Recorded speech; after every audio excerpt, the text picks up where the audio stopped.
افغانستان میں بھارت کا موجودہ کردار۔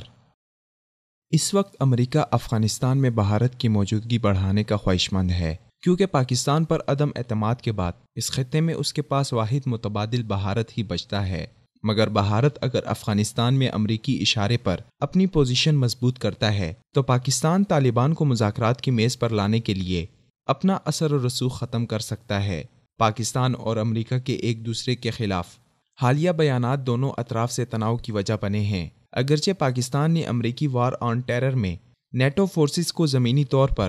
افغانستان میں اپنی سپلائیز پہنچانے کے لیے کراچی کی بندرگاہ تک رسائی دی اور CIA کو نیم خود مختار علاقے فاٹا میں شدت پسندوں کے ٹھکانوں پر ڈرون حملے کرنے کی مکمل طور پر اجازت دی، مگر امریکہ نے پھر بھی پاکستان پر طالبان کی 20 سال تک پرورش کرنے کا الزام لگایا، جبکہ کابل میں ایسی حکومت قائم ہے جو پاکستان کی دشمنی اور بھارت سے دوستی کا خواہاں ہے۔ اس کے باوجود پاکستان افغانستان کے استحکام اور اس کے لیے اپنے تجارتی راستے کھولنے، ڈیورنڈ لائن کو رسمی بنانے اور طالبان کو مذاکرات کی میز پر لانے میں پیش رہا ہے۔ پاکستان نے 2002 سے اب تک اس امریکی جنگ میں امریکہ سے $33 بلین کی امداد لی اور اس پرائی جنگ میں اس سے کہیں زیادہ جانی اور مالی نقصان اٹھا چکا ہے۔ امریکی صدر جانسن نے ویتنام کی جنگ کے دوران یہ بیان دیا تھا کہ کسی جنگ میں کودنا بہت آسان ہے مگر خود کو اس سے نکالنا بہت مشکل ہے، اور امریکہ کو افغانستان میں پھنسے 17 سال ہو چکے ہیں۔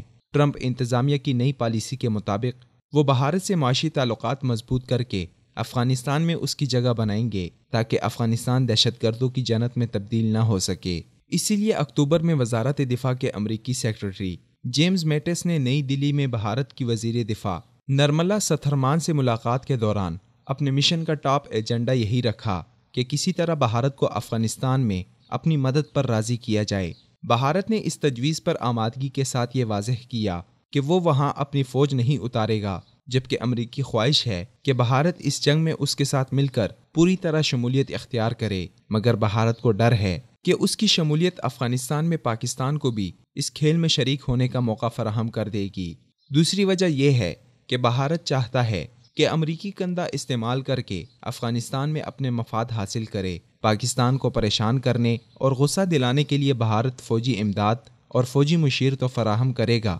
مگر بھرپور فوجی مدد سے گریزاں رہے گا۔ ایسی صورتحال میں امریکہ یہ سوچنے پر مجبور ہوگا کہ وہ افغانستان میں اتحادیوں کے بغیر اکیلا طویل عرصے تک نہیں لڑ سکتا، اور آج کل وہ بھارت کی خوشنودی کے لیے پاکستان میں جاری US ایڈ پروگرام بند کر کے اسے بھارت میں کھولنے پر غور کر رہا ہے۔ پاکستان کے چین سے گہرے تعلقات اور CPEC بھی امریکی پریشانی کی وجہ ہیں، اسی لیے چین اور پاکستان کے مشترکہ دشمن بھارت سے قریبی تعلقات استوار کرنا امریکی مجبوری ہے، اور افغانستان میں پاک بھارت مسابقت کو ہوا دے کر وہ چین اور بھارت رقابت کو تیز کرے گا، جس سے بھارت امریکہ کے مزید قریب ہوگا۔ امریکہ نے اپنی ترجیحات کا تعین کیے بنا اپنی فوجیں کئی ممالک میں پھیلا رکھی ہیں، اور صرف افغانستان میں وہ $2 ٹریلین خرچ کر چکا ہے، اور اس جنگ میں اس کے 2400 فوجی کام آ چکے ہیں۔ امریکہ ان معاملات سے اب جان چھڑانا چاہتا ہے، اسی لیے وہ بھارت کو قریب لا کر اسے افغانستان میں نگرانی کے لیے چھوڑنا چاہتا ہے،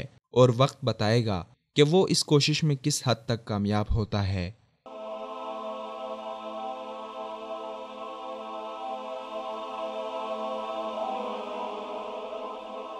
ایمان کی کرن، ہدایت کی شمع، وصال اردو۔